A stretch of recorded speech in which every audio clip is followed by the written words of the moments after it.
Hey guys, I'm back. I knew you couldn't stay away from the best collection of book reviews on the planet. Prove me wrong. I dare you. Yes, this is Deep Cut Books. I am John Stamp, and this is Bob. Say hi to Bob. Maximum Bob by the legend himself, Elmore Leonard.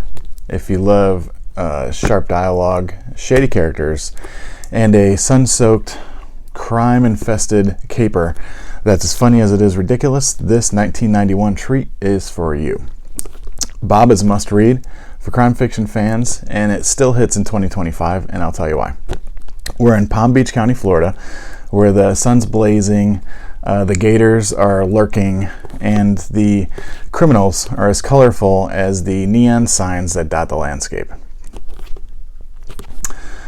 At the center of all of this is Bob Gibbs, a sleazy, self-obsessed judge who loves throwing the book at people, hence the name Maximum Bob.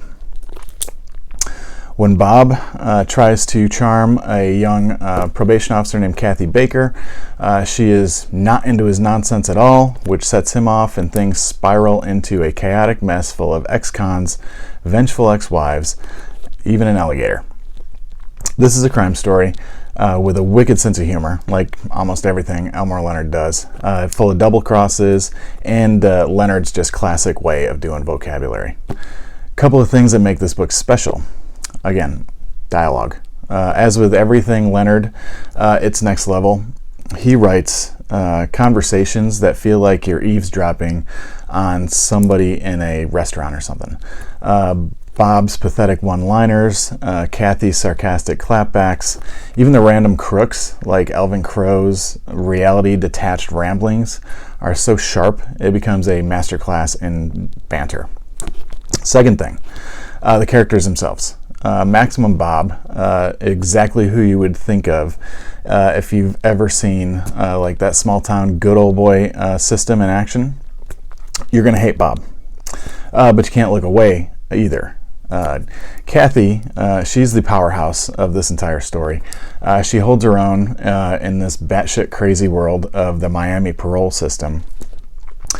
Even the side characters, they comprised unhinged ex-cons, eccentric psychics, manic cops, all written in a way that you can see yourself actually running into these lunatics on the street. Leonard also nails the setting.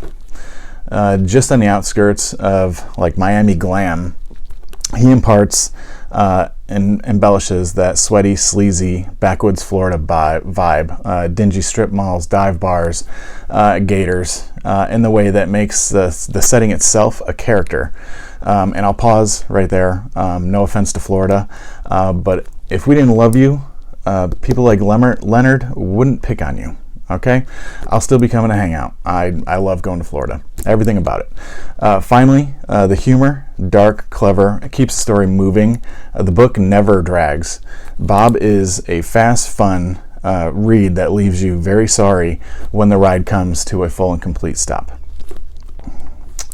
That's it. That's my take. That is why I'm recommending Maximum Bob.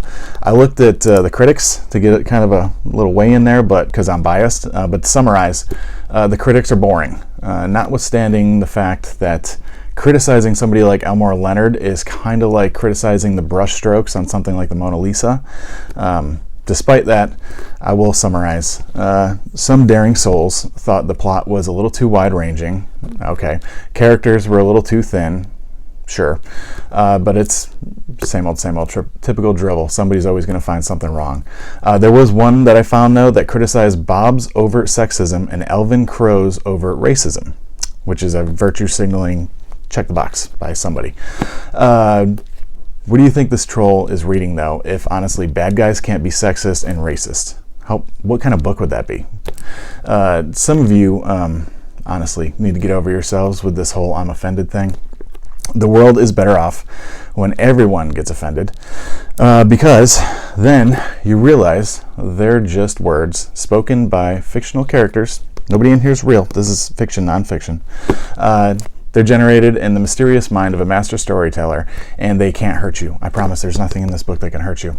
Come out from your safe space, everyone. It's okay. It's going to be all right. But back to the book. Diatribe over, I promise. But why read Maximum Bob in 2025? For one, the overt sexism and racism portrayed by Bob and Elvin is hilarious. And for those of you who just, creased an eyebrow at me because I said that, I want you to remember me in this conversation the next time you're playing Cards Against Humanity. Then come back and tell me how wrong I am. You can't. It's just not possible. Also, though, in a world of gritty true crime docs and super serious dramas, this book is a nice break. This is a crime story that never takes itself overly serious at all. Still, it keeps you on the edge. Also, in a time when trust in our institutions has absolutely cratered, the corrupt judge, Bob, feels really relevant. Kind of nails it. Plus Leonard's humor, his dialogue, it's epic. It's a work of art. Bob is pure escapism with just enough dirt to really make you feel it. So if you're into crime fiction with a comedic twist, and if you live for sharp dialogue, flawed characters, and somehow have never heard of Elmore Leonard, you're welcome for this. And I've got more to talk about. But that's it for me. I'm going to keep this short. If you've read Maximum Bob or any Elmore Leonard, drop your thoughts in the comments. Let me know if I'm on the mark with this or if it's a swing and a miss. Also hit the like and subscribe button, though I hate saying that. And before I go, you should probably check out Overmatch. Ty Benhoff taking on a rogue Chinese spy on the mean streets of Jakarta, Indonesia.